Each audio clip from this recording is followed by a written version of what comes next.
Hello दोस्तों।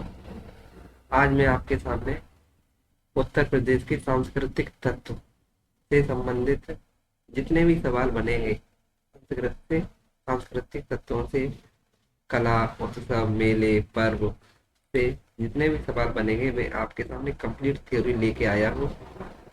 चलिए दोस्तों, ज़्यादा देर न करते हुए हम अपने प्रश्नों को और उसकी थ्योरी को कंप्लीट करेंगे।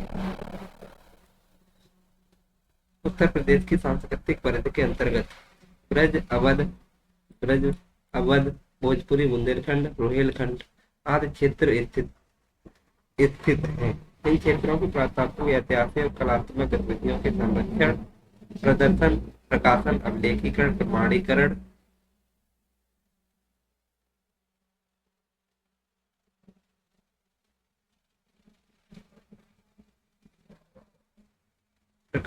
प्रमाणीकरण, अध्ययन हेतु प्रकाश ने राज्य सरकार ने 1957 ईस्वी में सांस्कृतिक विभाग की स्थापना की। किस विभाग की स्थापना की?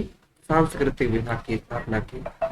इस विभाग इस विभाग की जिला मंडल स्तर पर विभिन्न गतिविधियों के संचालन हेतु 1996 ईस्वी में क्षेत्रीय सांस्कृतिक केंद्रों की स्थापना की गई। इस विभाग के अंतर्गत कार्यशील कुछ प्रमुख संस्थाएं आपके सामने मैं बताऊंगा। इससे ज्यादा डीपली ज्यादा क्वेश्चन नहीं पूछे जाते हैं।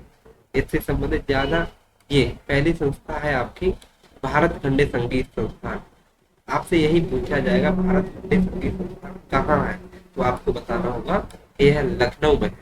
कहाँ है ये संस्थान कहाँ है? तो लखनऊ में है। अगर पूछा जाए आपसे कि इसकी स्थापना कब की गई थी, तो 15 जुलाई 1926 ईस्वी को marriage home college of Hindustani museum की नींव पड़ी थी। और आपसे पूछा जा सकता है कि भारत खंडे हिंदुस्तानी संगीत संस्थान इसका नाम रखा गया था उस बाद में। ठीक, इससे यही प्रश्न पूछा जाएगा कि भारत खंडे संगीत संस्थान कहाँ है? भारत खंडे संगीत संस्थान कहाँ है? तो लखनऊ में है। कहाँ है आपका? तो लखनऊ में है। आगे, राज्य राज्य ललित कला अकादमी। आपसे प्रश्न पूछा जाएगा कि राज्य ललित कला अकादमी कहाँ है? तो ये लखनऊ में है। ये आपकी कहाँ है? आपकी लखनऊ में। अगर पूछा जाए कि इसकी स्थापना का कब की गई थी, तो 1962 ईस्वी में इसकी स्थापना की गई थी। बस दोस्तों, यही है। संस्था कहाँ है, कब इसकी स्थापना हुई, और हो सकता है तो इसके उद्देश्य पूछे जा सकते हैं। जैसे फिर है आपकी भारतीय नाट्य अकादमी लखनऊ। भारतीय नाट्य अकादमी लखनऊ कहाँ है? ऐसे प्रश्न बनेगा आपका कि भारतीय नाट्य अकादमी कहाँ है? तो लखनऊ में है। इसकी स्थापना अगर पूछी जाए कि स्थापना पूछी जाएगी इसकी, तो 1975 ईस्वी में हुई थी। अगर उद्देश्य आपसे पूछा जाए किस उद्देश्य से की गई थी, तो उद्देश्य अगर पूछा जाएगा तो इससे भारतीय नाट्य अकादमी की स्थापना 1975 ईस्वी में की गई थी। मतलब मतलब लोगों को नाट्य जो होते हैं, नाट्य संगीत वगैरह होते हैं, उसको जागरूक करने के लिए इसकी स्थापना की गई थी। 1988 ईस्वी में रंगमंडल की स्थापना की गई। किसकी स्थापना की? रंगमंडल की स्थापना 1988 में की गई। आगे, अगला है उत्तर प्रदेश के संगीत नाटक अकादमी। पूछा जाएगा आपसे कि उत्तर प्रदेश के संगीत नाटक अकादमी कहाँ है? तो आप बताइए, लखनऊ में है। कहाँ है ये? लखनऊ में। लखनऊ में है। कब अगर स्थापना पूछी जाए तो 13 नवंबर 1963 ईस्वी में की गई। अगर पूछा जाए यह अकादमी क्या करती है भाई, बताओ किस उद्देश्य से इसकी स्थापना की गई, तो अकादमी संगीत, नृत्य, नाटक और लोक नृत्य की परंपराओं के प्रचार प्रसार और संवर्धन, परिरक्षण एवं महत्वपूर्ण कार्य करती है। अगला है राष्ट्रीय कथक संस्थान। कहाँ है ये? तो आप बताएंगे लखनऊ में है। इस संस्थान की स्थापना सांस्कृतिक विभाग के अंतर्गत संस्था के रूप में 88-89 ईस्वी में की गई। अगर इसका उद्देश्य पूछा जाए, क्यों भारतीय कथक संस्थान क्यों स्थापित की गई थी, तो इसका उद्देश्य यही था कि राष्ट्रीय स्तर पर कथक के विविध घरानों की परंपराओं का अभिलेखीकरण और युवा प्रतिभाओं को प्रोत्साहन और वरिष्ठ कलाकारों के संरक्षण एवं नृत्य का संवर्धन करना था। मतलब कि जो कथक हमारा राजकीय नृत्य माना जाता है, उसको लोग भूले नहीं, प्रोत्साहन मिलता रहे, इस वजह से इसकी स्थापना की गई थी। जैसे अगला पूछा जाएगा, अयोध्या शोध संस्थान कहाँ है भाई? अयोध्या शोध संस्थान कहाँ है? तो आप बता दें कि अयोध्या में है, इसके नाम से ही मतलब जब पता चल जाएगा। अगर पूछे स्थापना कब की गई, तो 18 अगस्त 1986 ईस्वी में की गई थी। तो तुलसी स्मारक अयोध्या में की गई थी इसकी स्थापना, है ना। अयोध्या शोध संस्थान कहाँ है? तो अयोध्या में स्थापना 18 अगस्त 1986 ईस्वी में की गई थी। अगला, उत्तर प्रदेश जैन शोध संस्थान। अगले पूछा जाएगा आपसे कि उत्तर प्रदेश जैन विद्या शोध संस्थान कहाँ है? तो आप इसका कहाँ बताएंगे? लखनऊ में है। ये कहाँ है? लखनऊ में है। अगर स्थापना कब की गई थी? तो 1990 ईस्वी में की गई थी। इसका उद्देश्य क्या था? उद्देश्य पूछा जाएगा आपसे, उद्देश्य क्या था? तो भारत विभिन्न भागों में प्रचलित जैन विधाओं का राष्ट्रीय संदर्भ में अध्ययन, शोध और तीर्थंकरों की सांस्कृतिक महत्व की परंपरा, आधारभूत मान्यताओं और मानवीय मूल्य और कला अवशेषों की विश्लेषण और संरक्षण आदि करना था। इसका भारतीय जैन विद्या शोध संस्थान लखनऊ में स्थापित किया गया था 1990। ये उसका उद्देश्य था। अगला है जनजाति एवं लोक सांस्कृतिक संस्थान। पूछा जाएगा कि जनजाति लोक कला संस्थान कहाँ है? तो ये भी आपका लखनऊ में है। स्थापना इसकी पूछी जाए कि कब की गई थी? 1996 ईस्वी में की गई थी।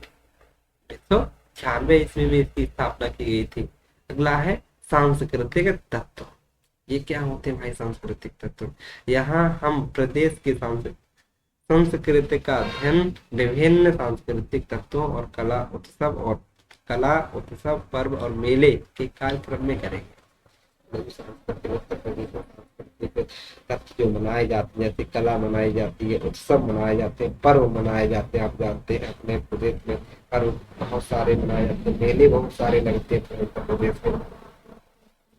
तो पहला है स्थापत्य कला। ये क्या होती है? कलाओं को भी भागों में बांटा गया है। पहले है प्राचीन कला। ये प्राचीन कला क्या है? प्राचीन लोगों में जो कलाएं प्रचलित थी, प्राचीन में भाई लोग भी कला मतलब जानते थे स्थापत्य कला के लिए। प्रदेश में स्थापत्य कला का प्राचीनतम अवशेष मौर्यकालीन है। कहाँ का माना जाता है? मौर्यकालीन है, जिसका निर्माण चुनार के बलुआ पत्थरों से हुआ था। इस काल के प्रमुख शिला स्तंभ स्तूप हैं। कैसे हैं? शिला स्तंभ क्या कहलाते हैं? स्तूप हैं, जिनमें से सारनाथ का स्तंभ मौर्यकाल का सर्वोत्तम नमूना माना जाता है। पूछा जाएगा कि मौर्यकाल का सर्वोत्तम नमूना किसे कहा जाता है? तो सारनाथ का स्तंभ कहा जाता है। किसे कहा जाता है? सारनाथ का स्तंभ को मौर्यकाल का नमूना कहा जाता है। अगला है आपका, और आप ये मान लीजिए कि ये पूछा जाएगा कि आपसे कि भीतर गांव का मंदिर कहाँ है? तो आप बताइए कानपुर में है। कहाँ पर है? कानपुर में है।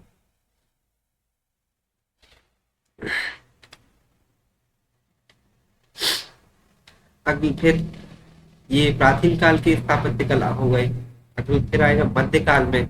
मध्यकाल में क्या क्या किस प्रकार की कला प्रचलित हुई है? इसमें मध्यकाल में किस मध्यकाल के प्रारंभ में जौनपुर के सरकी शासकों के संरक्षण में स्थापत्य के तरकी शैली का विकास हुआ था। किस शैली का विकास हुआ था? तो तरकी शैली का विकास हुआ था, मौर्य काल में हुआ था। किस काल में हुआ था? मौर्य काल में। यह निर्माण अटाला मस्जिद, खालिस, मुखलिस, झांझरी और लाल किला दरवाजा प्रमुख है। मध्यकाल की जो प्रमुख जो सब रही है स्थापत्य कला जो रही है मध्यकाल की, क्या रही? इब्राहिम तरकी की निर्मित अटाला मस्जिद प्रमुख रही है ना। बाबर ने अयोध्या में संभल में मस्जिदें बनवाई थी। क्या बनवाई थी? बाबर ने, यहाँ पे बाबर ने संभल में अयोध्या और संभल में मस्जिद बनवाई थी। किसने बनवाई थी? तो बाबर ने बनवाई थी। किसने बनवाई थी? बाबर ने बनवाई थी। ये आपका मध्यकालीन हो गया। मध्यकालीन। फिर आपका आता है आधुनिक काल। आधुनिक काल क्या है? आधुनिक काल में भी बहुत स्थापत्य कला रही है आपकी। आधुनिक क्या है आपके आधुनिक काल में? आधुनिक काल में प्रदेश में अवध के नवाबों अंग्रेजों द्वारा अनेक निर्माण कराए गए। अवध के नवाबों में फैजाबाद, लखनऊ में अनेक निर्माण कराए गए। लखनऊ की प्रमुख इमारतें इस प्रकार हैं। लखनऊ की प्रमुख इमारतें इस प्रकार हैं। आसफौद्दौला का इमामबाड़ा। पूछा जाएगा कि बड़ा इमामबाड़ा आसफौद्दौला ने कौन सा इमामबाड़ा बनवाया था? इमामबाड़ा किसने बनवाया था? तो आसफौद्दौला ने बनवाया था। अगला केसरबाग स्थित मकबरा। केसरबाग स्थित मकबरा। आगे लाल लाल बारादरी। लाल अगला है लाल बारादरी रेजिडेंसी, रूमी दरवाजा। ये प्रमुख, ये जो है रूमी दरवाजा कहाँ है? लखनऊ में है ना। पूछा जाएगा आपसे कि रूमी दरवाजा कहाँ है? लखनऊ में है। सहान जफ और हुसैनाबाद का इमाम बाड़ा, ये भी कहाँ है? आपके लखनऊ में है ना। जैसे छतर मंजिल, मोती महल, केसरबाग, स्थिर महल, दिल कुशा उद्यान तथा ये सिकंदराबाद, ये आधुनिक काल की प्रमुख इमारतें रही है ना। तो लखनऊ की इमारतों की विशेषता इस प्रकार है। लखनऊ की इमारतों की विशेषता इस प्रकार है। द्वार द्वार पर मकराकृति। किस प्रकार की? लखनऊ में जो स्थापत्य कला बनाई गई थी, तो द्वार पर मकराकृति, मकड़ा नहीं होता है, मकर की आकृति की आकृतियां बनाई जाती थी। स्वर्ण छतरी वाले गुम्बद और मेहराबदार बड़े कमरे, इस प्रकार की ये मेहराबदार बड़े कमरे बनाए जाते थे। भूल भुलैया। पूछा जाएगा भूल भुलैया कहाँ है? भूल भुलैया तो भाई दिल्ली में भी है, लखनऊ वाली अलग हो जाएगी, है ना। ये आसफौद्दौला द्वारा बनाए गए थे। ये सभी किसके द्वारा बनाए गए थे लखनऊ में? ये जो आपने देखे यहाँ पे, है ना, बड़ा इमामबाड़ा, रूमी दरवाजा, हुसैनाबाद का इमामबाड़ा, जैसे छतर मंजिल, ये किसने बनवाए थे? तो आसफौद्दौला ने बनवाए थे लखनऊ। किसने बनवाए थे? आसफौद्दौला ने बनवाए गए। इमामबाड़े का मेहराबदार हाल विशुद्ध लखनऊ कला का नमूना है। किसका कला का नमूना है? लखनऊ कला का नमूना माना जाता है। कौन सा? विशुद्ध लखनऊ कला का नमूना माना जाता है ना। अगला है चित्रकला। क्या है? चित्रकला व मूर्तिकला। अपने उत्तर प्रदेश में चित्रकला और मूर्तिकला बहुत प्रसिद्ध रही है। उत्तर प्रदेश में कहाँ? उत्तर प्रदेश में मिर्जापुर। कहाँ पे? मिर्जापुर सोनभद्र के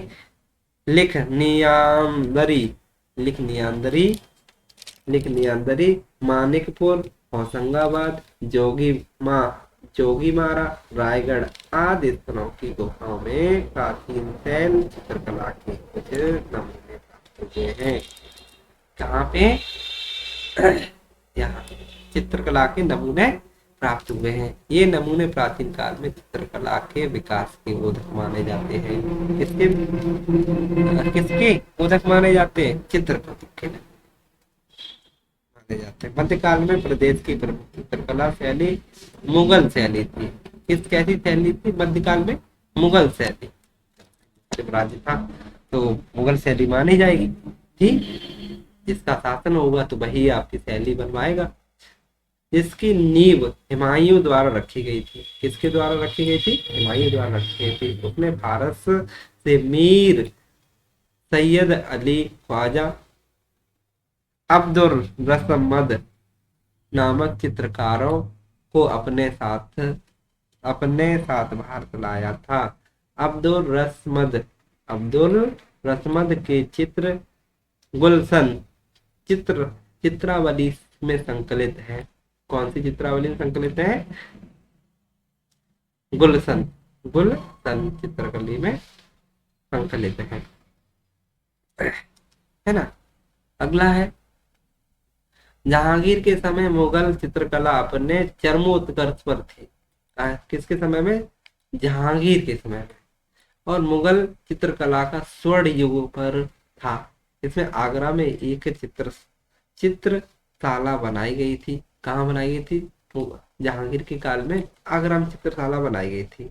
औरंगजेब के समय चित्रकारों को संरक्षण मिलना बंद हो गया और कुछ चित्रकार काफी नरेशों ईश्वरी प्रसाद के यहाँ संरक्षण प्राप्त किए और यहाँ अपने अपभ्रंश किसके लिए? अपभ्रंश और कंपनी कंपनी शैली का विकास किया। ये चित्र काशी हिंदू विश्वविद्यालय के भारत भवन में संरक्षित है। मथुरा में जैन चित्रकला का विकास हुआ। सबसे पहले पूछा जाए कि जैन चित्रकला का विकास कहाँ हुआ मध्यकाल में? मथुरा में हुआ। प्रदेश में आधुनिक चित्रकला का विकास 20वीं शताब्दी के प्रारंभ में शुरू हुआ था। कब शुरू हुआ था? 20वीं शताब्दी में शुरू हुआ था। 1911 में लखनऊ में कला और शिल्प महाविद्यालय की स्थापना की गई। महाविद्यालय की शिल्प कला एवं शिल्प महाविद्यालय की स्थापना कहाँ की गई? 1911 में लखनऊ में की गई थी। कहाँ की गई थी? लखनऊ में की गई थी। 1949 ईस्वी में लखनऊ नगर निगम आर्ट गैलरी की स्थापना की गई। कहाँ की गई? लखनऊ में की गई। 1962 में ललित कला अकादमी लखनऊ 1962 में ललित कला अकादमी 1962 में ललित कला अकादमी लखनऊ में स्थापना इसकी की गई थी। 1920 ईस्वी में वाराणसी में भारतीय कला परिषद की स्थापना की गई। पूछा जाएगा आपसे कि भारतीय कला परिषद की स्थापना कहाँ की गई थी? तो वाराणसी में की गई थी। कब की गई थी? 1920 ईस्वी में की गई थी।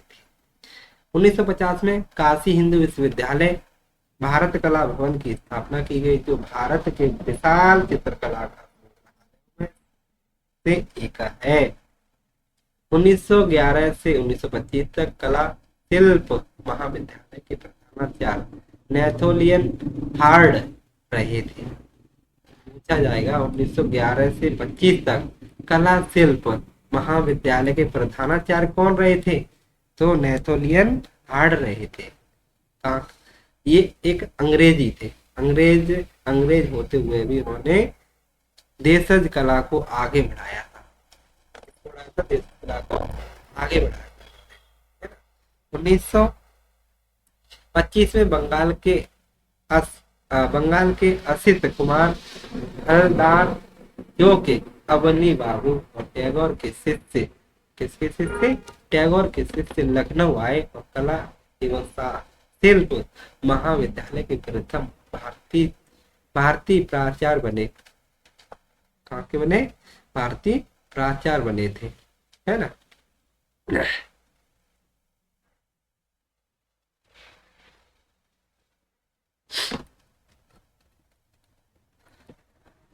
अगला है, जगन्नाथ मुरली अहमदनपुर राज्य के विधानसभा में वित्त चित्र और चित्र करने का गौरव प्राप्त है। यहाँ पे ज्यादा नहीं चलेगा आपसे।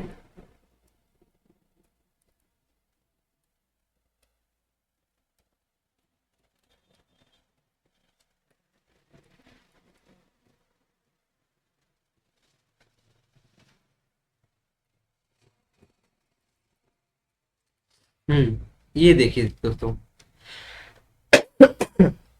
संगीत कला। कौन सी कला? संगीत कला। देखिए दोस्तों,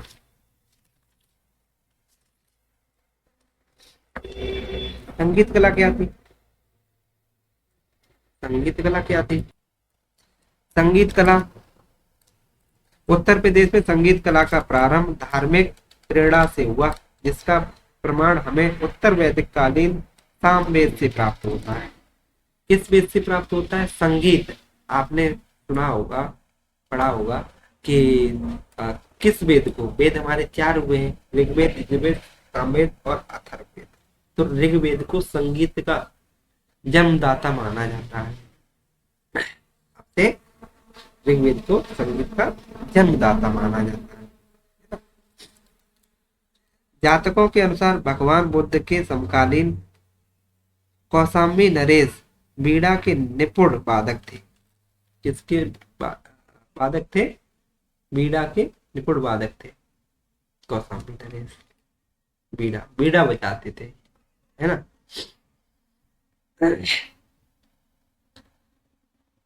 हाँ, ये वाला पॉइंट देखिए दोस्तों, मध्यकालीन संगीत परंपरा में, मध्यकालीन संगीत परंपरा में अमीर खुसरो का महत्वपूर्ण स्थान है। किसका? मध्यकालीन अमीर खुसरो जो हुए थे, वो महत्वपूर्ण स्थान माना जाता है। इनका जन्म 1223 ईस्वी में कासगंज जिले के पटियाली नामक गांव में हुआ था। कहाँ पे? कासगंज जिले के पटियाली नामक गांव में। इन्होंने ईरानी फारसी संगीत रागों किसमें?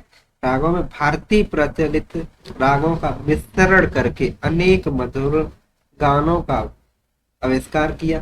खुसरो ने ईरानी अंदाज में कव्वाली, तराना, कलवाना और नक्शे गुल आदि शैलियों की थी। इसकी ईरानी फारसी संगीतों में भारतीय प्रचलित गीतों का मिश्रण करके आदि कव्वाली गाई थी। इन्होंने क्या गाई थी? कव्वाली गाई थी। ईराना कौल कलवाना और नक्शे गुल आदि शैलियों की स्थापना की थी। किसकी स्थापना की थी? शैलियों की स्थापना की थी। किसने? अमीर खुसरो ने। किसने? अमीर खुसरो साहब। ये कहाँ के? इनके बारे में ये पूछा जाता है कि अमीर खुसरो ज्यादा नहीं पूछा जाएगा, पूछा जाएगा अमीर खुसरो का जन्म कहाँ हुआ था। तो कासगंज जिले के पटियाली, कहाँ पे? कासगंज जिले जन्म हुआ था 1223 में। कहाँ हुआ था? कासगंज जिले के पटियाली नामक गांव में हुआ था। क्या हुआ था? पटियाली नामक गांव में हुआ था। ये कव्वाली गाया करते थे, तराना गाया करते थे। क्या गाते? तराना गाते, है ना। ये आज शैलियों की स्थापना की थी इन्होंने, है ना।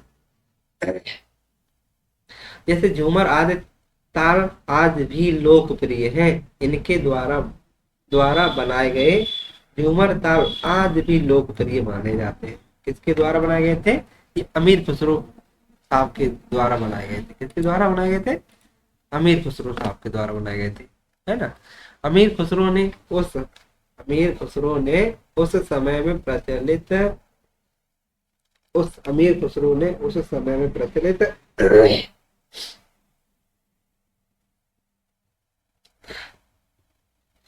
ध्रुव ध्रुवपद गायन शैली में ईरानी शैली का विस्तरण कर ख्याल गायन और शैलियों को प्रचलित किया था।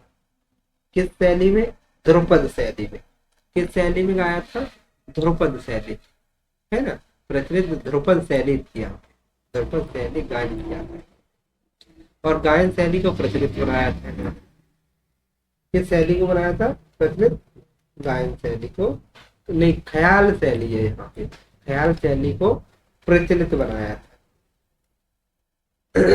भारतीय संगीत को दो भागों में, हिंदुस्तानी और कर्नाटक शैली में विभाजित कर दिया। किस दो शैलियों में इन्होंने विभाजित कर दिया था? एक हिंदुस्तानी शैली और कर्नाटक शैली में इन्होंने विभाजित कर दिया था, है ना, विभाजित कर दिया था। जैसे कि खुसरो ने तबला और सितार, इसका तबला और सितार का आविष्कार किया। पूछा जाएगा आपसे कि तबला सितार का आविष्कार किसने किया था, तो अमीर खुसरो ने किया था, है ना। इनका सितार त्रितंत्र बीड़ा का, त्रितंत्र बीड़ा का ही एक समुन्नत रूप था। त्रितंत्र बीड़ा का समुन्नत रूप माना जाता था। मध्यकाल में एक तरफ भक्तों द्वारा तो दूसरी तरफ राजाश्रय में संगीत का विकास हुआ। वल्लभाचार्य ने संगीतबद्ध भजन व पदों के गायन को मंदिरों के अर्चना पद्धति के रूप में प्रस्तुत किया। इनके शिष्य परंपरा में जो अष्टछाप आते हैं, क्या आते हैं, अष्टछाप आते हैं इनके शिष्य, ये अष्टछाप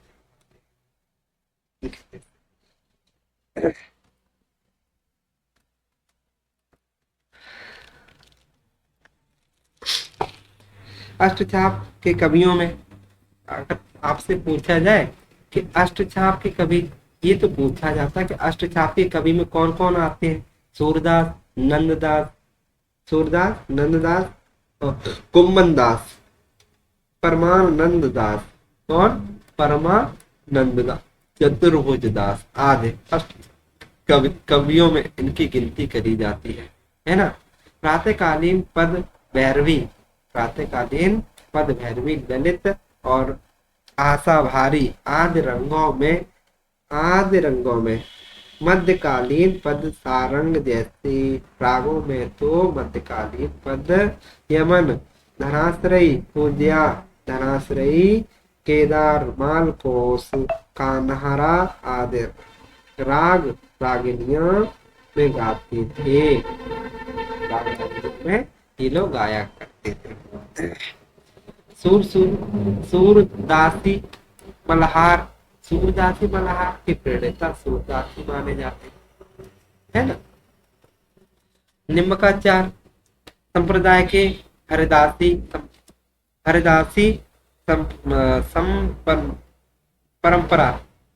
परंपरा के स्वामी हरदास ने श्री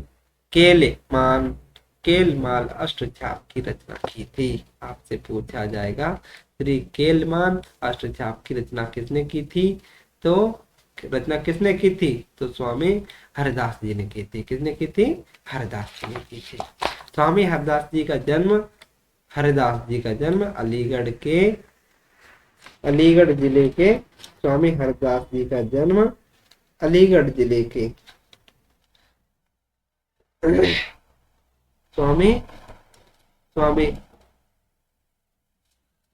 स्वामी हरदास का जन्म अलीगढ़ जिले के हरिदासपुर गांव में हुआ।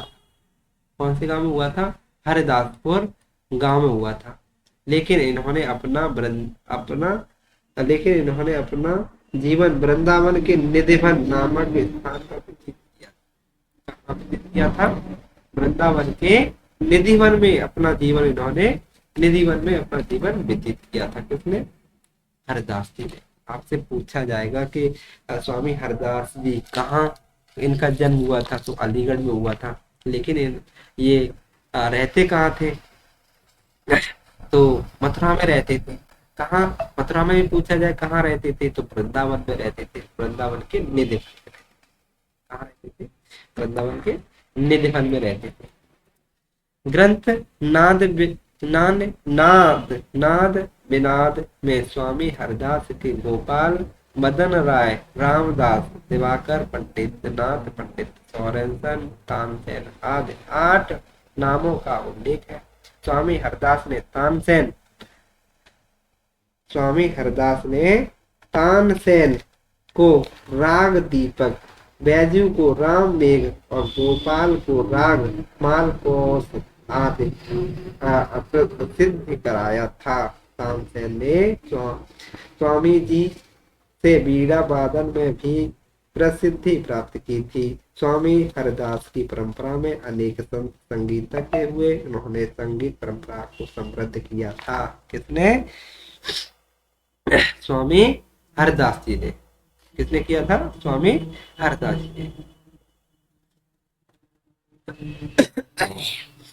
जैसे कि वृंदावन में प्रत्येक वर्ष स्वामी हरदास संगीत ध्रुपद मेले का आयोजन किया जाता है। ध्रुपद मेला कहाँ लगता है? तो वृंदावन में लगता है। कहाँ लगता है ध्रुपद मेला? कहाँ लगता है? आपसे पूछा जाएगा ध्रुपद मेला कहाँ लगता है, तो वृंदावन में लगता है ना। स्वामी हरदास को ध्रुपद धमार का प्रवर्तक प्रवर्तक ध्रुपद धमार का प्रवर्तक किसे कहा जाता है? तो स्वामी किसे कहा जाता है बताओ जरा। स्वामी हरदास जी को कहा जाता है। किसे कहा जाता है? हरदास जी को कहा जाता है ना। साथ ही मंदिरों में ध्रुपद गायन द्वारा अर्चना क्या की? साथ ही इन्होंने ध्रुपद गायन द्वारा क्या की? इन्होंने अर्चना अर्चना पद्धति का भी प्रवर्तक माना जाता है। अर्चना पद्धति का प्रवर्तक किसे माना जाता है? ध्रुपद गायन तो है ही है भाई। ध्रुपद गायन पद्धति का स्वामी हरदास जी को माना जाता है ना। कुछ विद्वान ध्रुपद की डागुर बानी का भी तर्क स्वामी हरदास जी को मानते हैं। किसको मानते हैं? स्वामी हरदास जी को माना जाता है ना।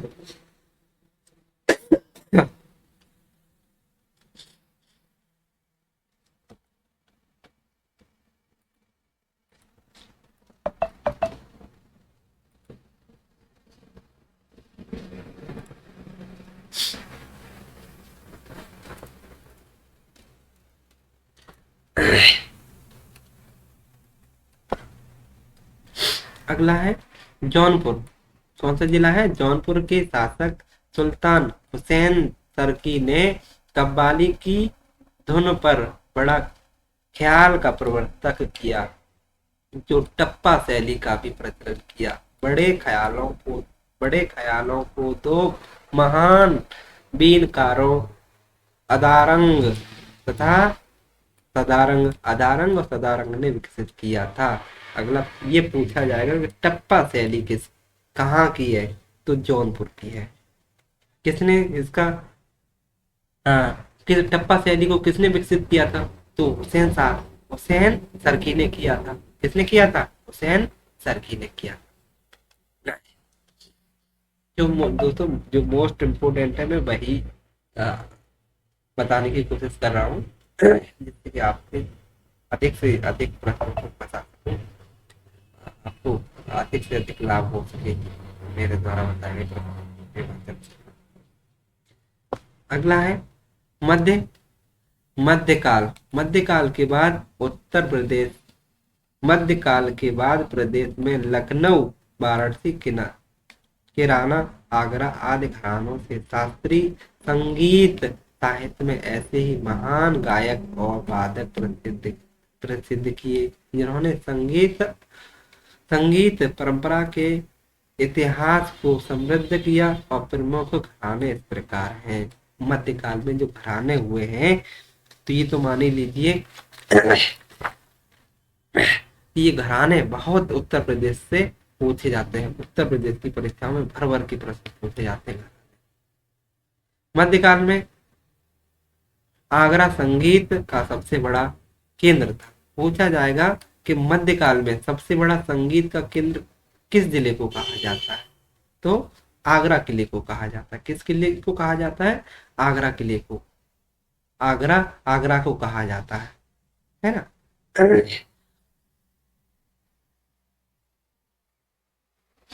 आगरा आगरा घराने में कौन कौन इसमें प्रसिद्ध हुए हैं?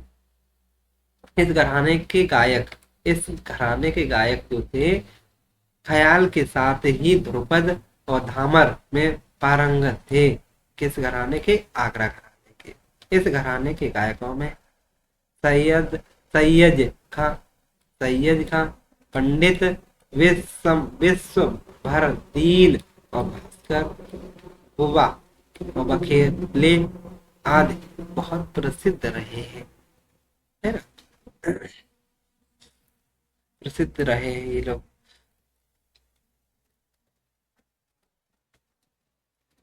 आगरा घराने की दूसरी, किसकी? आगरा घराने की दूसरी शाखा में ख्याल और ठुमरी, किसकी? कौन सी? ख्याल और ठुमरी गायन की प्रधानता थी।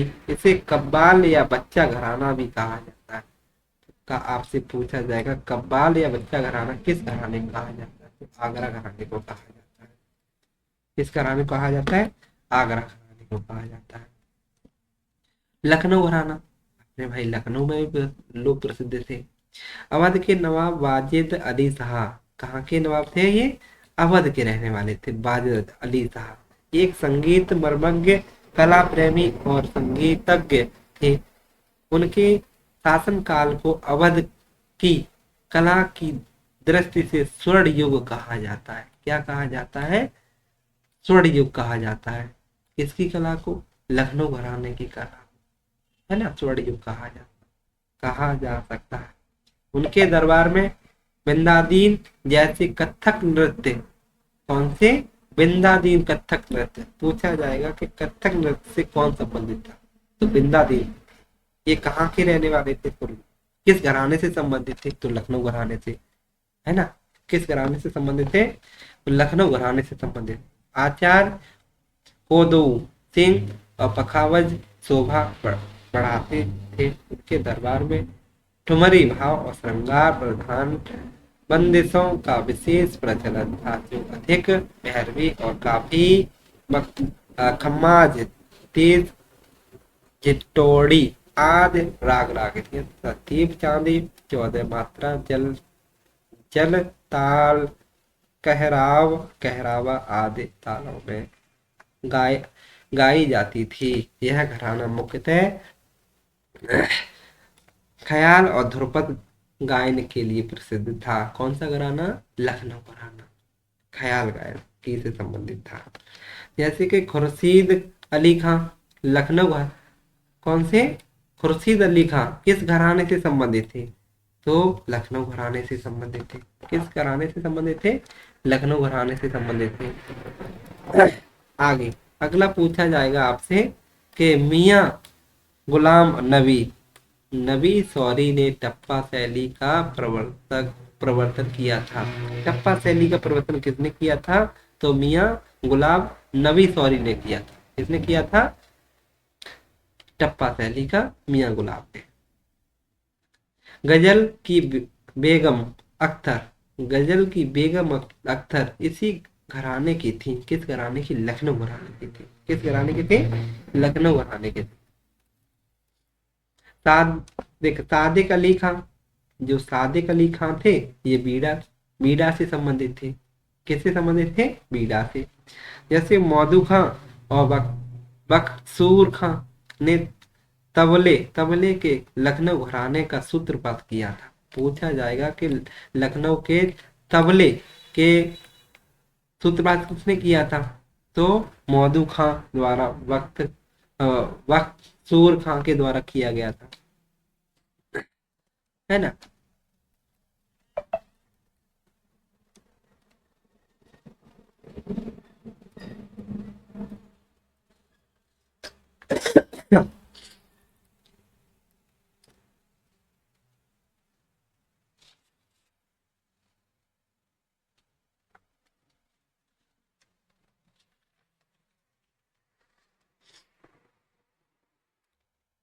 अगला पूछा जाएगा किराना घराना। किराना घराना क्या था? कहाँ से संबंधित था ये? इस घराने का मूल स्थान मुजफ्फरनगर जिले का किराना नामक स्थान तथा इसके संस्थापक बंदे अली खां को माना जाता है। किसको माना जाता है? बंदे अली खां। ये किराना घराना थे, मुजफ्फरपुर के रहने वाले थे ये, और ये बंदे अली खां को किराना घराने का संस्थापक माना जाता है। ठीक, फिर आता है अगला है अतरौली घराना। कौन सा घराना? अतरौली घराना। अतरौली घराने क्या था? यह घराने की स्थापना अलीगढ़ के निकट अतरौली गांव में काले खां और चांद खां द्वारा किया गया था।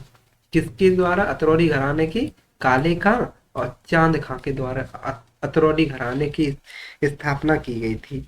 यह घराना ध्रुपद धमार गायन के लिए प्रसिद्ध था। पूछा जाएगा ध्रुपद ध्रुपद धमार गायन के लिए प्रसिद्ध कौन सा घराना था? तो अतरौली घराना था। कौन सा घराना था? तो अतरौली घराना था। अगला है बनारस घराना। कौन सा घराना? बनारस घराना। बनारस घराना क्या था? जैसे काशी में संगीत को आश्रय काशीराज द्वारा मिला। इस घराने के गायक ख्याल के साथ ही ठुमरी, टप्पा, कजरी, चैती, भजन, गजल और ध्रुपद धमार के गायन में परम पारंगत रहे हैं। परंतु इस घराने में ठुमरी अंग की गायकी को आधुनिक प्रसिद्धि मिली है। किसको? ठुमरी अंग को। इस घराने को, ठुमरी अंग को गायन की प्रसिद्धि मिली हुई है। कौन से घराने को? बनारस घराने को। बनारस काशी से संबंधित।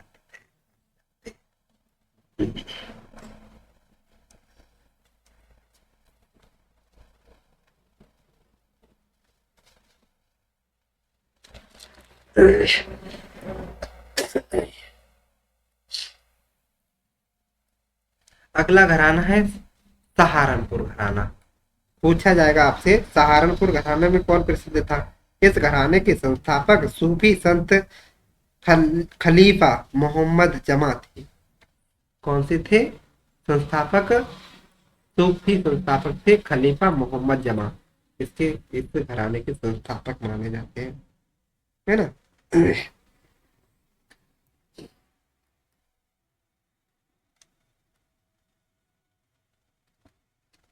अगला घराना है रामपुर घराना। कौन सा घराना? रामपुर घराना। देख लीजिए, रामपुर घराना क्या था?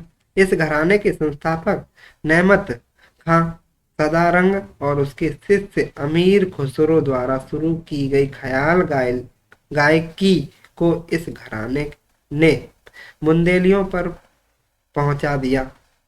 कहाँ पर पहुंचा दिया? बुंदेलियों पर पहुंचा दिया। रामपुर घराना कौन थे? इसके संस्थापक नेमत नेमत खां सदारंग और उनके शिष्य रहे थे अमीर खुसरो, है ना। फतेहपुर सीकरी घराना क्या था? यह यह भी मुगल कालीन घराना है। यह घराना ध्रुपद और ख्याल गायकी के लिए जाना जाता है। किसके लिए जाना जाता है?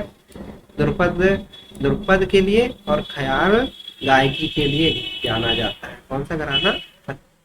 फतेहपुर सीकरी घराना, है ना। फतेहपुर सीकरी वाला फतेहपुर सीकरी में होगा। खुर्जा घराना क्या था? खुर्जा अलीगढ़ में पड़ता है। इस घराने की शुरुआत 1800 सदी के आरंभ में जैसे उस्ताद नत्ते खां उनके पुत्र जोधे खां ने की थी। किसने की थी? नत्ते खां और जोधे खां ने की थी। भिंडी घराना, भिंडी बाजार घराना, ये कहाँ था? कहाँ का था? ये मुरादाबाद का था। कहाँ का था? मुरादाबाद का था। इसमें लता मंगेशकर इसी घराने के अली खां से संगीत की शिक्षा ली थी। ये वाला बहुत इंपॉर्टेंट है, मोस्ट इम्पोर्टेंट आप मान लीजिए ये वाला, लता मंगेशकर, क्योंकि ये बहुत प्रसिद्ध गायिका रही है ये, है ना। छज्जू खां और नजीर खां और खादेम हुसैन खां के मुंबई के भिंडी बाजार में जाकर बस जाने से इस घराने की स्थापना लता मंगेशकर इसी घराने से थी। भिंडी बाजार घराना मुरादाबाद के छज्जू खां, ये छज्जू खां मुरादाबाद के, लेकिन मुंबई में जाके बस गए थे, इसी घराना से संबंधित थे। इटावा घराना क्या था? जैसे कि गौरीपुर घराना भी इसी भी कहते हैं, इसे गौरीपुर घराना भी कहते हैं। यह घराना सितार वादन के लिए विशेष तौर पर जाना जाता है। किसके लिए जाना जाता है? सितार वादन के लिए विशेष तौर पर जाना जाता है यह घराना। कौन सा घराना? इटावा घराना। जैसे अजराड़ा घराना, यह घराना मेरठ से संबंधित है। कहाँ से? मेरठ से। यह तबला वादक घराना से जाना जाता है। प्रयागराज से अगला था प्रयागराज।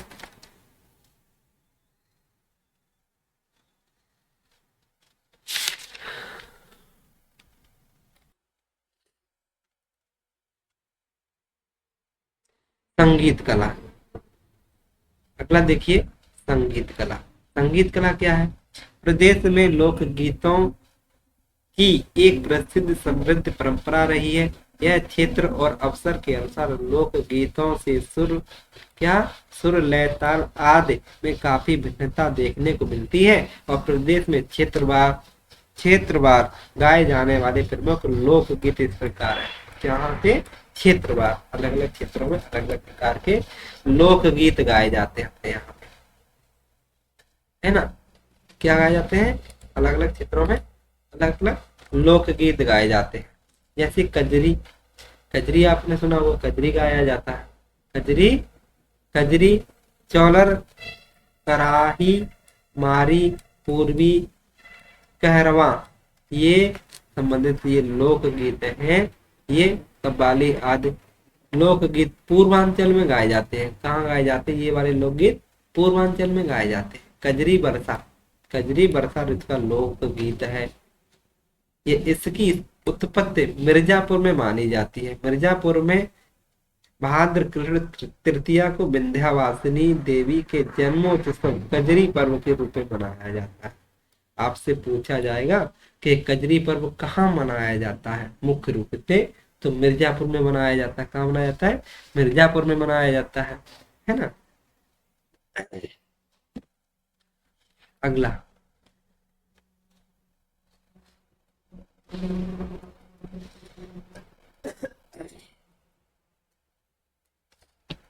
सोहरा। आपसे पूछा जाए कि सोहरा कहाँ मनाया जाता है? सोहरा बधाई ये अवध क्षेत्र में मनाए जाते हैं। झूला या होरी ये कहाँ मनाए जाते हैं? ये सामाजिक तौर पे क्षेत्रों में अलग अलग प्रकार के मनाए जाते हैं। ये ब्रज क्षेत्र का माना जाता है। झूला या होरी होरी नहीं, लट्ठमार होरी ब्रज क्षेत्र की लट्ठमार होरी बहुत प्रसिद्ध है भाई लोगों। जैसे हरदौल आपने नाम सुना होगा कि हरदौल के गीत गाए जाते थे। यह बुंदेलखंड क्षेत्र का लोक गीत है ना। लोकगीत बुंदेलखंड का है। आला पूरे प्रदेश में ही गाया जाता है। आप सुने होंगे आला को, पूरे प्रदेश में गाया जाने वाला लोकगीत है। जैसे बुंदेली क्षेत्र जिसे कहा जाता है, बुंदेली क्षेत्र में है ना। ये भजन तो आप जानते ही हैं, भजन गाए जाते हैं। गीतों के गीतों के साथ प्रयुक्त होने वाले वाद्य यंत्र ढोला, लंगाड़ा, रणसिंगा, ये केकड़ी, मृदंग, नाल, मजीरा, झांझी भी बजाई जाती है। जैसे करताल, मेला भी बजाया जाता है। चम्मच भी बजाई जाती है। हारमोनियम भी आप ये चीजों तो बजाई ही जाती है ना। लोक नृत्य क्या है? शास्त्रीय नृत्य। लोक नृत्य में शास्त्रीय नृत्य क्या माने जाते हैं? लोक नृत्यों में शास्त्रीय नृत्य को बहुत महत्वपूर्ण माना जाता है। प्रदेश के प्रत्येक अंचल में लोक गीतों में भिन्नता के साथ ही लोक नृत्यों में भी भिन्नता मिलती है। क्या मिलती है? लोक नृत्यों में भी भिन्नता मिलती है। शास्त्रीय नृत्य का विकास। अगला है, राज्य के शास्त्रीय नृत्यों का विकास बाद में हुआ, लेकिन लोक नृत्य की परंपरा और बहुत प्राचीन लोक गीतों के साथ लोक नृत्यों का विशेष महत्व है। अतः विभिन्न अवसरों पर गाए जाने वाले लोक गीतों के साथ साथ कुछ साथ नृत्य भी किए जाते हैं। जैसे प्रदेश का एकमात्र, कौन सा? प्रदेश का एकमात्र साथ साथ किए जाते हैं। प्रदेश का एकमात्र कथक। पूछा जाता है कि एकमात्र कथक कैसा नृत्य है? तो शास्त्रीय नृत्य, जिसका प्रारंभ मंदिर के पुजारियों द्वारा कथा वाचते समय हाव भाव के प्रदर्शन से माना जाता है। कथा वाचते समय पुजारी होते कथा वाचते समय हाव भाव के प्रदर्शन से माना जाता है। उत्तर प्रदेश का शास्त्रीय नृत्य कौन सा है? बताओ तो कौन सा है? कथक। एकमात्र शास्त्रीय नृत्य है कथक।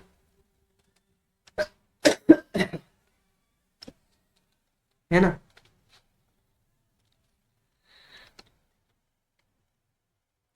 अगला है नृत्य कला। क्या है? नृत्य कला। नृत्य कला से पहले ये देख लीजिए कि भारत खंडी संगीत संस्थान पहले बता चुके हैं। ये कहाँ है? लखनऊ में है। कहाँ है? और राष्ट्रीय कथक संस्थान भी लखनऊ में ही है आपका, है ना। तो लोक नृत्य संस्थान कहाँ है? लोक नृत्य संस्थान क्या होते हैं? प्रदेश के प्रत्येक अंचल में लोक गीतों में भिन्नता के साथ ही लोक नृत्यों में भी भिन्नता मिलती है। जैसे कार्तिक नृत्य ब्रज क्षेत्र में गौड़ी परंपरा, लोक भक्त मृदांग की धुन हारमोनियम का कीर्तन करते हैं। क्या करते हैं? कीर्तन करते हैं। जैसे कि रास नृत्य, ये भी रास नृत्य ब्रज क्षेत्र में भी मनाया जाता है। जैसे झूला नृत्य, ये भी ब्रज क्षेत्र का ही नृत्य है। मयूर नृत्य भी, ये भी ब्रज क्षेत्र का ही नृत्य है भाई। जैसे नरसिंह नृत्य, ये भी ब्रज क्षेत्र का नृत्य है। जैसे चरकुला, पूछा जाता है कि चरकुला कहाँ का नृत्य है? तो ब्रज क्षेत्र का। किस क्षेत्र में गाया जाता है? तो चरकुला ब्रज क्षेत्र का नृत्य है। यह नृत्य होली के आसपास होता है। इसमें महिलाएं क्या करती हैं? महिलाएं 108 दीपों को चरकुला पिंजरा सिर पर रखकर नृत्य करती है। देख लीजिएगा कि यूपी पीसीएस में ये वाला प्रश्न पूछा गया था कि ब्रज क्षेत्र चरकुला कहाँ का नृत्य है। भाषा में दे रखा था कि 108 दीपों को रखकर किया जाने वाला नृत्य चरकुला किस क्षेत्र का है? तो ब्रज क्षेत्र का है। कहाँ का है? ब्रज क्षेत्र का है। ऐसे प्रश्न पूछा गया था। गढ़ा नृत्य क्या है? गढ़ा नृत्य ये भी ब्रज क्षेत्र का ही नृत्य है। किस क्षेत्र का? ब्रज क्षेत्र का है। ख्याल नृत्य ये बुंदेलखंड क्षेत्र का है। किस क्षेत्र का है? बुंदेलखंड क्षेत्र का। घोड़ा नृत्य यह भी बुंदेलखंड क्षेत्र का ही नृत्य है। देवी नृत्य ये भी बुंदेलखंड क्षेत्र का नृत्य है। राई नृत्य क्या है? यह भी बुंदेलखंड की महिलाओं द्वारा मांगलिक अवसर पर श्री कृष्ण जन्म अष्टमी आदि उत्सवों पर किया जाता है। इस नृत्य के गीत श्रृंगार के परक होते हैं। किसके परक होते हैं? श्रृंगार के। पाई डंडा नृत्य कहाँ का? उत्तर प्रदेश के बुंदेलखंड का क्षेत्र है ये, है ना। अगला कनारा नृत्य बुंदेलखंड का क्षेत्र है ये। जैसे कि दीवारी नृत्य भी बुंदेलखंड क्षेत्र का ही नृत्य माना जाता है। माना नहीं जाता है। धोबिया नृत्य ये विवाह और संतानोत्पत्ति पर पूर्वांचल में यह धोबी समुदाय द्वारा गाया जाता है। कहाँ पे? धोबी समुदाय द्वारा पूर्वांचल में, उत्तर प्रदेश के पूर्वांचल में। जैसे कठफोड़वा नृत्य ये पूर्वांचल का नृत्य है। कहाँ का है? पूर्वांचल का नृत्य है।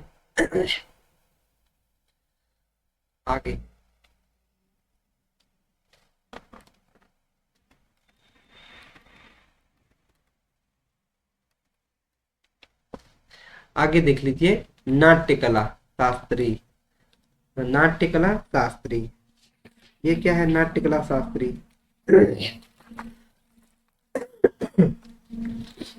आधुनिक भारतीय हिंदी रंगमंच का जनक वाराणसी के भारतेंद्र हरिश्चंद्र को माना जाता है।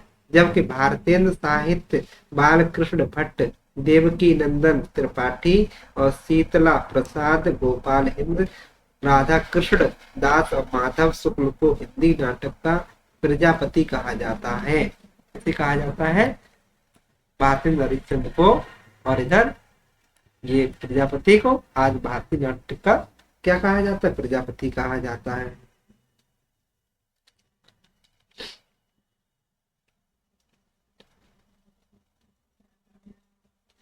हाँ भारतेंद्र ने पूर्व में 1843 ईस्वी में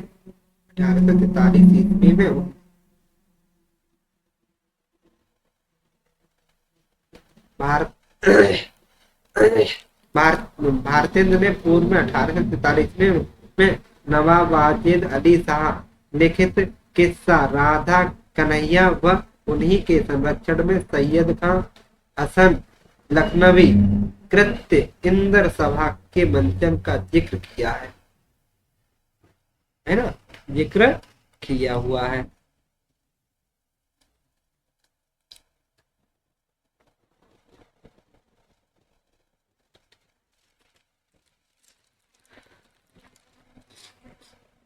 अगला है नाट्यकला।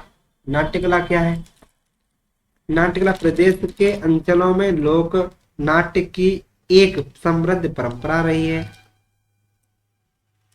नागर सभा, भरथरी, स्वांग, सपेड़ा, रावला, पुलावो, सितावो, ख्याल, स्वांग, भरत, भगत, नौटंकी, सारंग, संगीत, विदेशिया, रामलीला, रासलीला आदि प्रदेश के प्रमुख लोक नाट्य रहे हैं। क्या रहे हैं? आदि लोक नाट्य रहे हैं।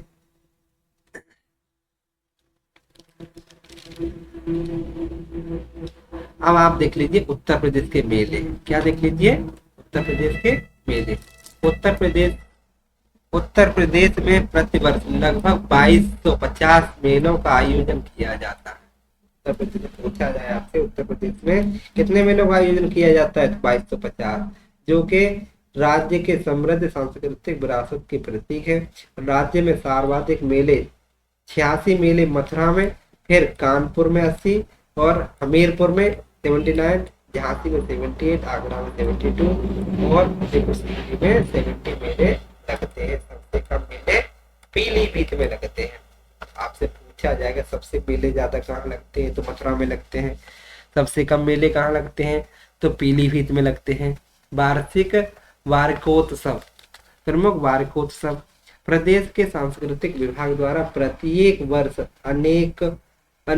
अनेक उत्सवों का आयोजन किया जाता है। इन वार्षिक उत्सवों में से कुछ प्रमुख उत्सवों के बारे में संक्षिप्त वर्णन किया जा रहा है। जैसे लखनऊ महोत्सव कहाँ लगता है? तो लखनऊ में लगता है भाई।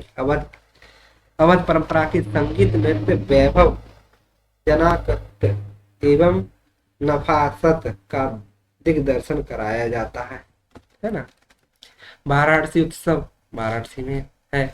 जैसे सुलह कुल उत्सव पूछा जाता है। सुलह कुल उत्सव हिंदू मुस्लिम एकता का यह उत्सव आगरा में लगता है।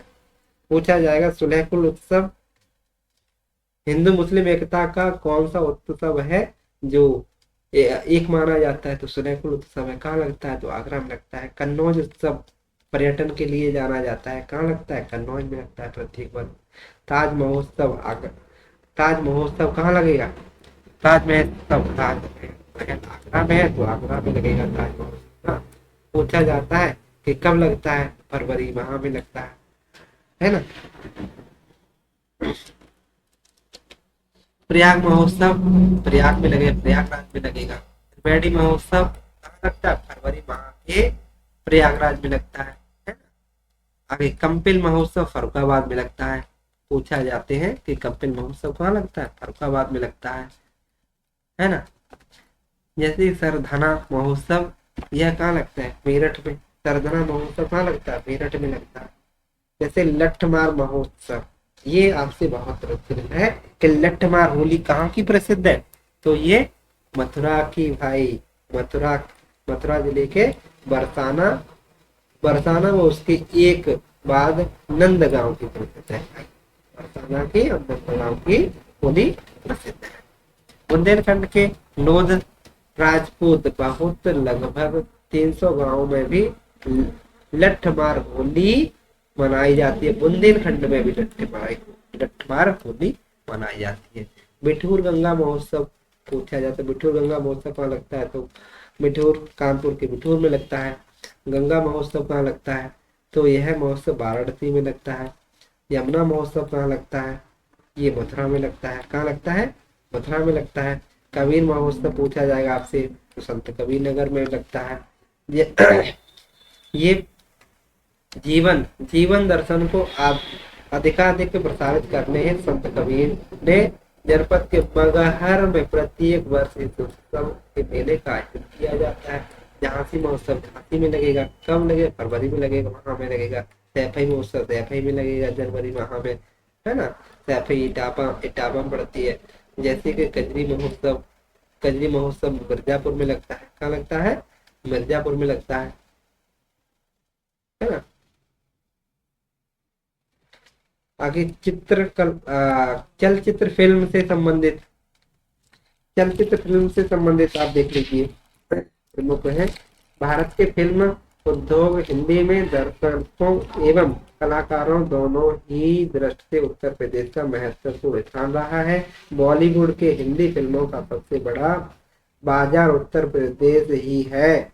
फिल्म उद्योग के अनेकों जाने माने कलाकार जैसे नौशाद, मज मजरूह आदि मजरूह सुल्तानपुरी, जावेद अख्तर, सवाना आजमी, कैफी आजमी, शकील बदायूनी, नीरज रज, रज मासूम रजा, अमिताभ बच्चन।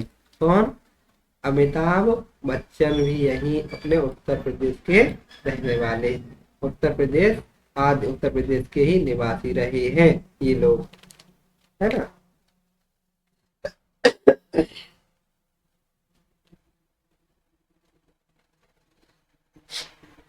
अगला है नोएडा छोटी फिल्म सिटी के नाम से जाना जाता है।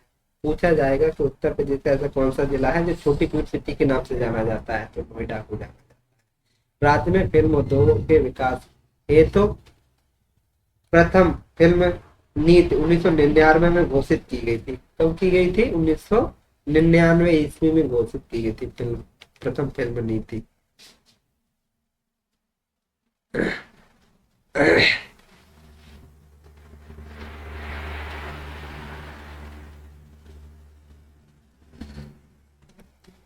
अगला है, अगली हेडिंग है जो फिल्म नीति के उद्देश्य से उत्तर प्रदेश फिल्म बंद का गठन किया गया। प्रदेश में निर्मित होने वाली फिल्मों के निर्माण हेतु वित्तीय सहायता की संस्तुति करने का दायित्व फिल्म बंधु का होता है, या होता है ना। आपके यहाँ पे जो उत्तर प्रदेश की सांस्कृतिक कार्यक्रम या मेले वगैरह जो बनते हैं उससे संबंधित आपके सामने विगत वर्षों में जो पूछे गए प्रश्न हैं वो मैं आपको दिखाना चाह रहा हूँ कि किस प्रकार के प्रश्न बनते हैं। यहाँ पे निम्नलिखित में से कौन सुमेलित नहीं है? क्या पूछ रहा है? सुमेलित नहीं है। क्या सुमेलित नहीं है भाई? आप बताइए।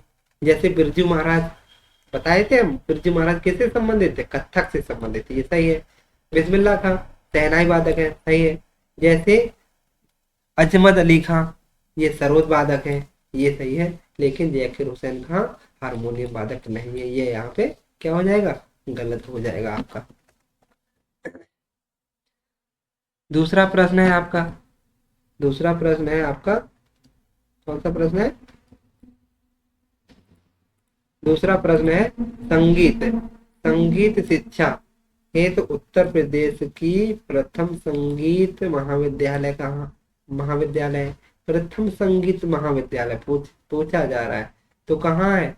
भारत खंडे हिंदुस्तान संगीत महाविद्यालय कहाँ है ये, है ना। तो प्रथम संगीत संस्थान भारत खंडे हिंदुस्तान संगीत विद्यालय है। ये कहाँ है? लखनऊ में है आपका, बताए थे। ललित कला अकादमी नो, संगीत कला नहीं, भारतेंद्र नाट्य अकादमी नहीं।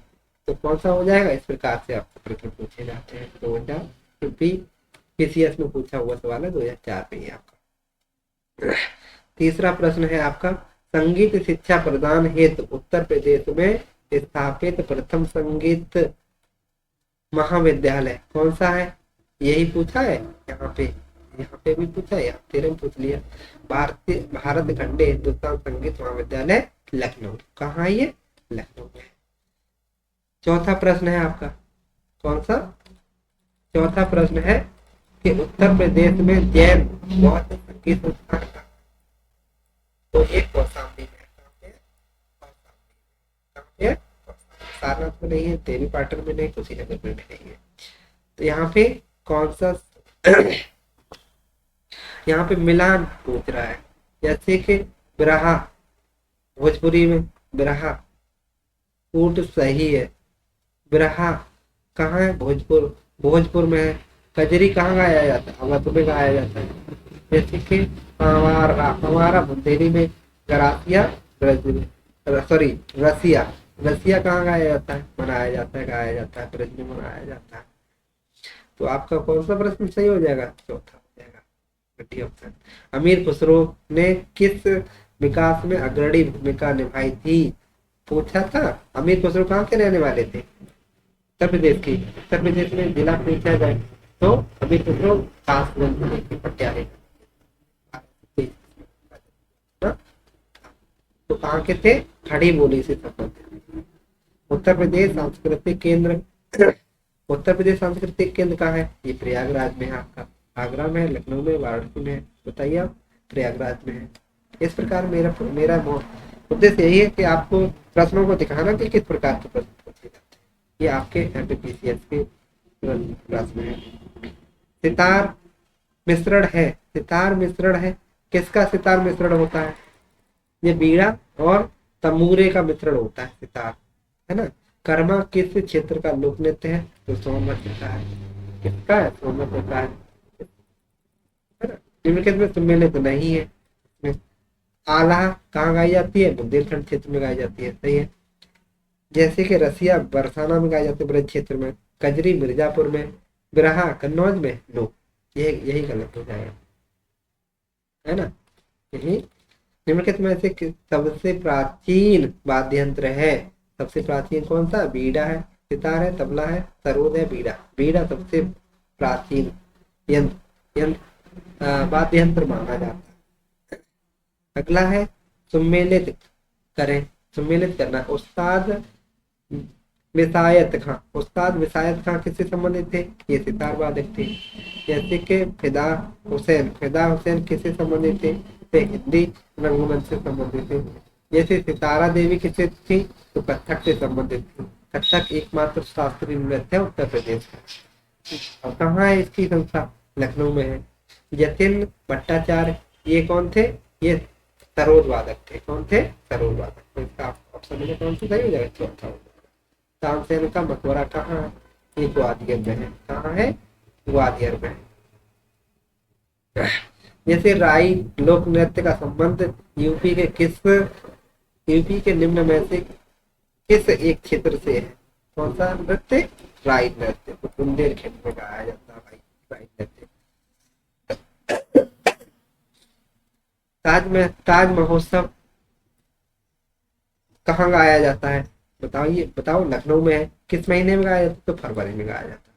ठुमरी गायक का गिरिजा देवी का संबंध है बरसाना घराने से। किस घराने से? बरसाना घराने से। लोक नृत्य ब्रज क्षेत्र संबंधित है। लोक नृत्य ब्रज क्षेत्र किससे संबंधित है? बताओ। तो चरकुला से संबंधित है। किससे? चरकुला से। सैयद सालार मेला कहाँ लगता है? तो बहराइच में लगता है। बुंदेलखंड में फसल कटाई की जाती है। कटाई के समय किया जाता है, सोरा किया जाता है। क्या किया जाता है? सोरा किया जाता है। बुंदेलखंड का लोकप्रिय लोकगीत है आला है। हरिदास जयंती प्रतिवर्ष मनाई जाती है। कहाँ? वृंदावन में मनाई जाती है। कहाँ पे मनाई जाती है? वृंदावन में मनाई जाती है। ये दोस्तों हम खाली आपको दिखा रहे हैं कि किस प्रकार के प्रश्न थे। आप ये रखिएगा, इधर छोड़ दीजिए। अगला निम्नलिखित में से उत्तर प्रदेश के लोक नृत्य नहीं है? चरकुला है, रास है, कर्मा है, जैसे कि मुरिया नहीं है। राई लोक नृत्य है। कहाँ का? बुंदेलखंड का है। भारत खंडे संगीत संगीत नाट्य संस्थान कहाँ है? डीम्स, डीम्स विश्वविद्यालय 2001 में स्थापना की गई थी। तो विख्यात चित्र सत्यम शिवम सुंदरम की रचना किसने की थी?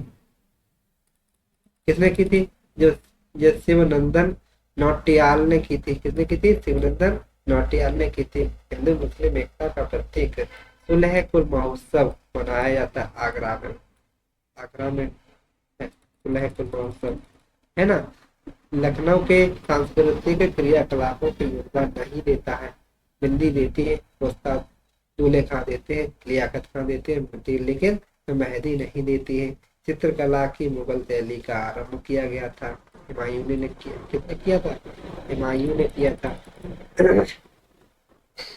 जैसे यहाँ पे सम्मिलित पूछ रहा है, सम्मिलित करना है आपको। गोविंद साहब अम्बेडकर से संबंधित थे।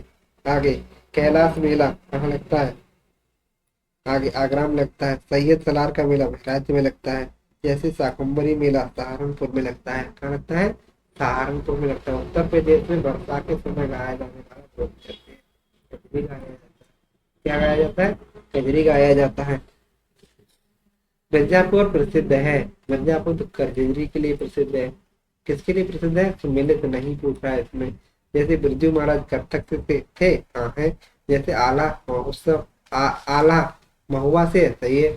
जैसे कि अमजद अली खान सरोद वादक थे, सही है। जैसे कि बिरहा कन्नौज में, ये गलत है। शास्त्रीय शास्त्रीय नृत्य उत्तर प्रदेश संबंधित है। कथक एकमात्र शास्त्रीय क्या है? शास्त्रीय नृत्य, एकमात्र शास्त्रीय नृत्य कथक उत्तर प्रदेश का है। जैसे शाकंभरी देवी मेला कहाँ लगता है? मेरा उद्देश्य दोस्तों यही है कि आप लोगों ये देख लीजिए कि किस प्रकार से प्रश्न पूछे जाते हैं। यहाँ ये प्रश्न लाने का मेरा यही उद्देश्य है। शाकंभरी देवी का मेला कहाँ लगता है? तो सहारनपुर में लगता है। जैसे कि बहराइच सुल्तान रायबरेली किस बोली जाती है? बरेली किस बोली के क्षेत्र में आती है? तो अवधी क्षेत्र में आती है। सम्मिलित नहीं है। कौन सा सम्मिलित नहीं है? बिरहा पूर्वी उत्तर प्रदेश में, कजरी रोहिलखंड में, ये गलत हो जाएगा। चेता अवध और भोजपुरी में बोली जाती है। बुंदेलखंड का लोकप्रिय नृत्य नहीं है, तो ख्याल नृत्य है। जैसे कि पाईडंडा है, राई नृत्य है, लेकिन बढ़ैया नृत्य नहीं है। लठमार होली बताए थे पहले, बरसाना में की जाती है। वृंदावन मथुरा में, गोकुल में, नो बरसाना में की जाती है ना। देखिए दोस्तों कितने यहाँ पे नजदीकी सटीक से प्रश्न दे रखे हैं। तो आपको बरसाना मानना है, लठमार होली, है ना। अयोध्या अयोध्या के किस संगीतकार ने शास्त्रीय संगीत में टप्पा शैली का विकास किया था? जैसे कि खुशी महाराज ने किया था। किसने किया था? खुशी महाराज ने। तो चलिए दोस्तों, आपका ये चैप्टर आपका पूरा कंप्लीट होता है। अगर आपको दोस्तों प्रश्न और ये मेरा कंटेंट अगर आपको सही लगा हो, तो आप इस चैनल को सब्सक्राइब करें और लाइक करें। इसी प्रकार प्यार बरसाने के लिए दोस्तों आपका तहे दिल से धन्यवाद। बहुत बहुत धन्यवाद दोस्तों।